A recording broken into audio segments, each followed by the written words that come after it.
دنبال یک کراس‌اوور جذاب پرشتابی اما نمیدونی چی بخری؟ من بهتون فونیکس FX رو معرفی میکنم. میپرسین چرا؟ چون دارای ظاهری شیک و جوانپسنده. موتورش 1600 توربو GDIه که در کنار گیربکس 2 کلاجه تنش شتاب 8 ثانیه‌ای میده. در حالی که یک کراس‌اوور اسپورت داری میگیری اما یه فضای بار خیلی مناسبی رو داری. این خودرو یک کابین لوکس مدرن داره که پر از آپشن‌های روز دنیاست. بازم نگرانی نداره. این خودرو 5 سال یا 150,000 کیلومتر گارانتی داره.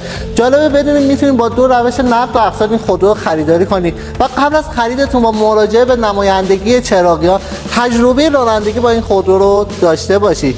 جهت کسب اطلاعات بیشتر و شرایط روز خودروهای ما پیج ما رو فالو داشته باشید و با ما همراه باشید.